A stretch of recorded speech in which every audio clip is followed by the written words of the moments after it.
Welcome to my YouTube channel. बहुत बहुत स्वागत है आप सभी का फिर से मैंने एक वीडियो में स्टडी गर्ल श्रुति। देखिए मैं विज्ञान का क्लास 10th का है ये। देखिए इसी क्या नाम है चैप्टर का जैव प्रक्रम, ये पार्ट 2 है। तो पार्ट 2 में पहला हेडिंग क्या है दोस्तों? तो यकृत। यकृत को इंग्लिश में क्या बोलते हैं? लीवर। क्या बोलते हैं? लीवर। देखिए लीवर, तो इसका क्या है डेफिनेशन देखते हैं। यह मनुष्य के शरीर की सबसे बड़ी ग्रंथि होती है। बोला है कि जो मनुष्य की सबसे बड़ी ग्रंथि जो होती है वो क्या होती है? तो यकृत मतलब लीवर होती है। मनुष्य में सबसे बड़ी ग्रंथि कौन सी होती है? तो यकृत होती है। यह चॉकलेटी या गहरे भूरे रंग की ठोस स्पंजी रचना होती है। ये कैसी होती है? तो ये गहरे भूरे रंग की होती है। चॉकलेटी मतलब चॉकलेट कलर का रहता है, और भूरे रंग का, भूरे को इंग्लिश में बोलते हैं ब्राउन, ब्राउन कलर का रहता है। और ये कैसा होता है? स्पंजी होता है। और इसकी रचना कैसी होती है? स्पंजी होती है। और ये कितना होता है? कैसा होता है? ठोस मतलब ठोस पदार्थ रहता है, जो उदर गुहा में डायफ्राम के ठीक नीचे तथा आमाशय के ठीक ऊपर स्थित होता है। बोला है कि उदर गुहा में डायफ्राम के ठीक नीचे और आमाशय के ठीक ऊपर क्या होता है? स्थित होता है। मतलब कि जो डायफ्राम के नीचे और आमाशय के ठीक ऊपर, मतलब कि बीचों बीच में स्थित रहता है। क्या? तो यकृत। यकृत बीचों बीच में, डायफ्राम के नीचे और आमाशय के ऊपर यानी बीचों बीच में यकृत क्या होता है? स्थित रहता है। और मनुष्य के यकृत की 3 पालियां होती है। बोला है कि मनुष्य की जो यकृत होती है उसकी कितनी पालियां होती हैं? तो 3 पालियां होती है। देखते हैं। उत्तकीय संरचना में यकृत की प्रत्येक पाली अनेक छोटे छोटे पिंडकों लोब्यूल्स की बनी होती है।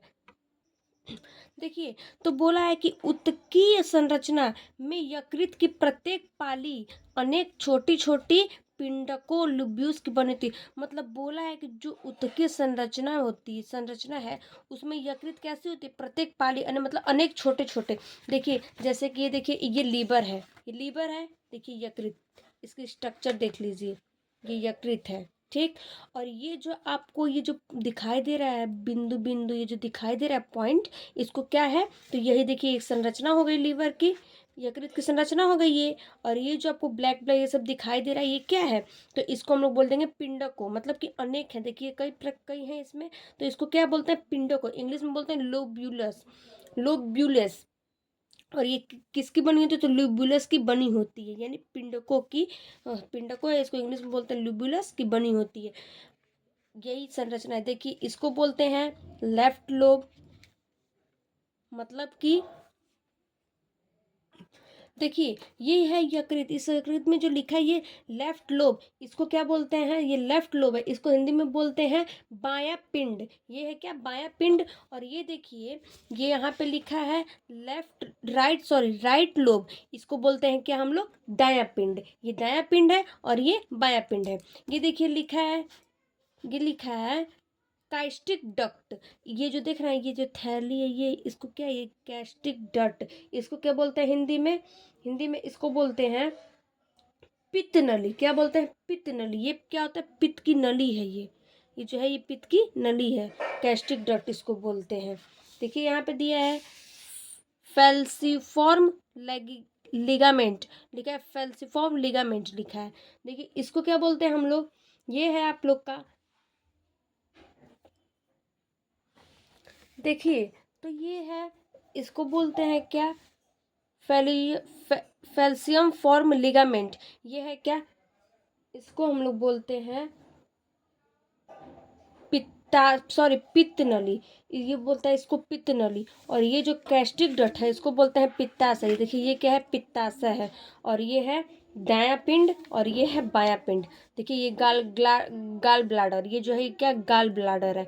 ये कब इसको बोलते हैं? Common bile duct.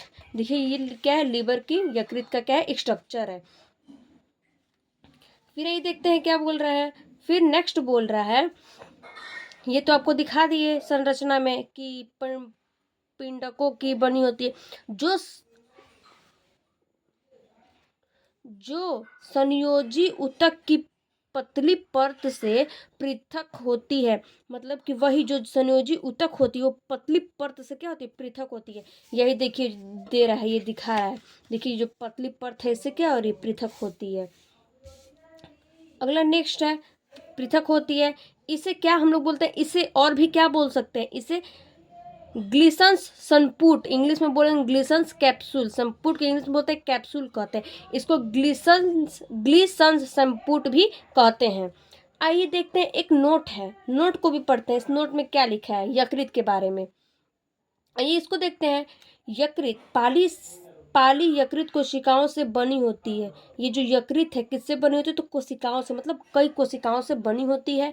यकृत कोशिकाओं से पित्त रस स्रावित होता है। मतलब कि जो यकृत में कोशिकाएं जो होती है किससे, तो पित्त रस क्या होता है उसमें स्रावित होता है। क्या होता है, स्रावित होता है, जो पित्ताशय में एकत्रित होता है। पित्ताशय होता है ना, जो पित्ताशय, ये जो आप लोगों को बता रहे थे, देखिए ये जो पित्ताशय, इसको क्या बोलते हैं, ये पित्ताशय है। देखिए पित्ताशय है, इसमें क्या होता है, आगे क्या होता है, यहाँ पे देखिए एकत्रित होता है। क्या चीज एकत्रित होता है, तो उसमें आ करके पित्ताशय में क्या होता है, एकत्रित होता है, स्रावित एकत्रित होता है। भोजन पाचन के समय पित्ताशय से पित्त वाहिनी से होते हुए अंत में ग्रहणी में गिरता है। बोल रहा है कि जो भोजन हम लोग करते हैं, जब भोजन करते हैं तो पित्ताशय से पित्त में क्या होता है, पित्ताशय से पित्त में क्या होता है, पित्त वाहिनी से होते हुए अंत में ग्रहणी में गिरता है। देखिए ये बोल रहा है, देखिए बताते हैं, ये बोला, देखिए ये पित्त है ना,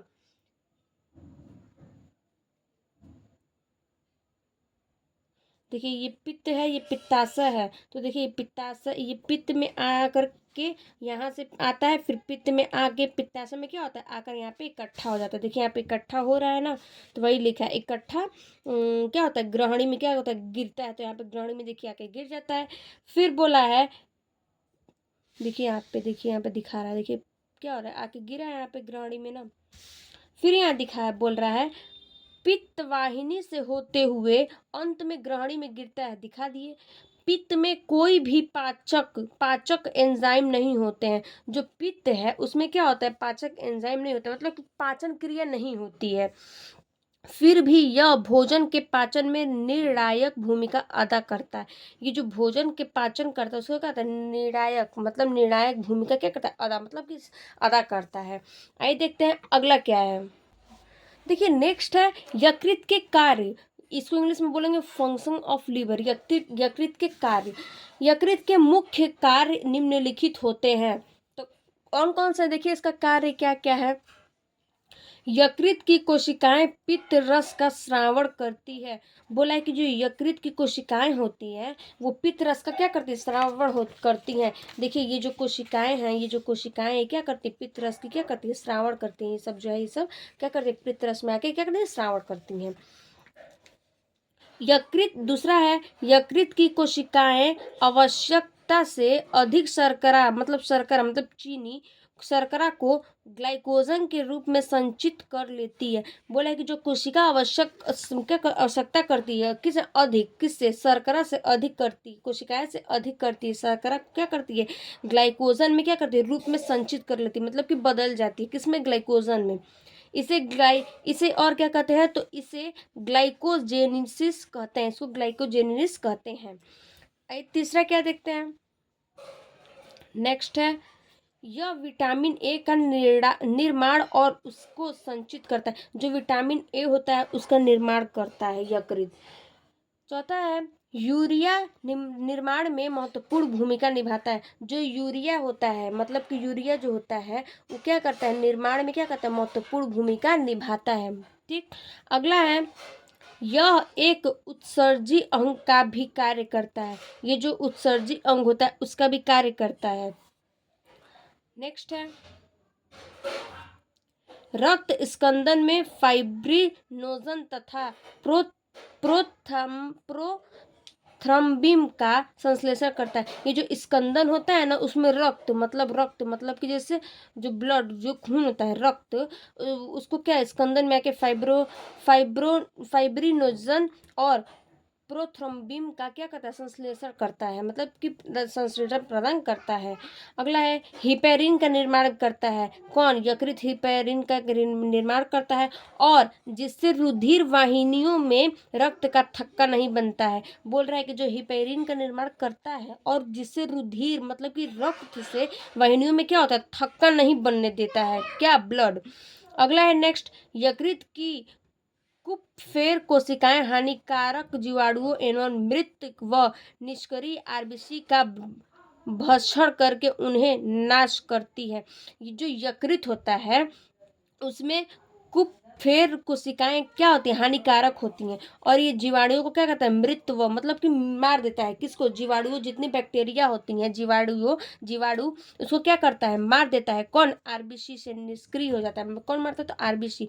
और आरबीसी से उन्हें क्या करता है, नाश कर देती है। किसे? तो ये हानिकारक कोशिकाएं जो है उससे क्या करती है, वो जीवाणु को, जितनी बैक्टीरिया होती है उसमें मार के क्या करता है, नाश कर देता है। Thank you. चलिए देखते हैं फिर अगले वीडियो में।